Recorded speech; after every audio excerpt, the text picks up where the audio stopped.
నమస్తే దోస్తులు, ఎట్లున్నారు? ఈరోజు నేను మీకు ఈ వీడియోలో మన ఆరోగ్యానికి ఎంతో మేలు చేసే బలమైన ఎంతో రుచికరమైన పీతల వేపుడు ఎలా చేయాలో నేను చేయబోతున్నాను. ఎక్కడ కూడా ఈ వీడియోలో స్కిప్ చేయకుండా ఎండ్ వరకు చూడండి. ప్లీజ్ అండ్ సబ్స్క్రైబ్ కూడా చేసుకోండి. ముందుగా పీతలను ఇలా శుభ్రంగా కడుక్కొని పక్కన పెట్టుకుందాము.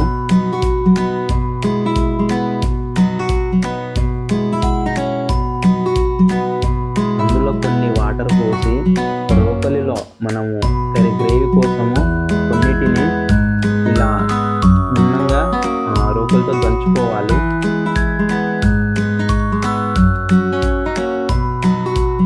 చివరికి ఈ విధముగా అవుతుంది పీతలు. గ్రేవీ కోసము ఇలా సపరేట్గా అందులో నుంచి వేరు చేసుకోవాలి వాటర్ని. అలా వేరు చేశాక ఒక మీడియం సైజ్ టమాటోను కూడా రోకలిలో దంచుకోవాలి. పేస్ట్లా చేసుకుందాము. అలా పక్కన పెట్టుకున్న వాటర్ని కొన్ని నిమిషాల పాటు వేడి చేసుకుందాము.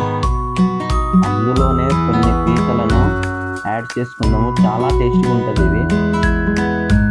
అలా బాయిల్ చేశాక కొన్ని వాటర్ని మనం వేడి చేసుకోవాలి. ఎందుకంటే ఇది వేపుడు, పీతల వేపుడు కాబట్టి మనము ఫ్రై లాగానే చేసుకోవాలి. ఇలా వాటర్ వేడి చేశాక ఈ కన్సిస్టెంట్ వస్తుంది. చూడడానికి చాలా బాగుంది. అందులో మనము పేస్ట్లా చేసుకున్నామా అది టమాటోది, అది యాడ్ చేసుకోవాలి. అందులోనే 2 స్పూన్ల కారం వేసుకోవాలి. ఇది ఎంత కారం ఉంటే అంత రుచిగా ఉంటుంది. అలాగే 1 స్పూన్ అల్లం పేస్ట్, 1 టేబుల్ స్పూన్ పసుపు, రుచికి సరిపడా సాల్ట్ కూడా వేసుకోవాలి. వీటన్నిటిని బాగా కలపాలి, మంచిగా మిక్స్ చేయాలి 2-3 నిమిషాల పాటు.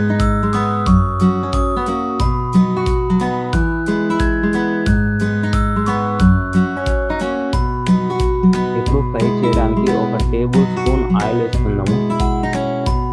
అలాగే 2-3 పచ్చిమిరపకాయలు. ఇప్పుడు అన్ని కలుపుకొని పక్కన పెట్టుకున్న పీతలను ఇందులో యాడ్ చేసుకోవాలి.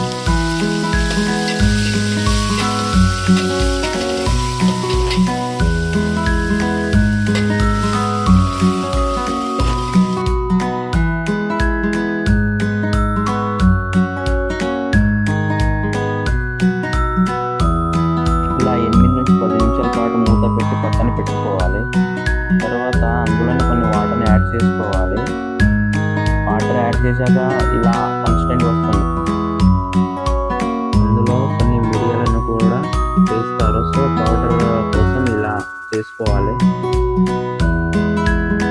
10 నిమిషాల పాటు ఇలా మూత తీసి చూస్తే ఇలా వస్తుంది. చూస్తే చాలా అంటే చాలా బాగుంది. సో ఇందులో సాల్ట్ కూడా కొంచెం తక్కువైంది. సో అది కూడా యాడ్ చేసుకుందాము.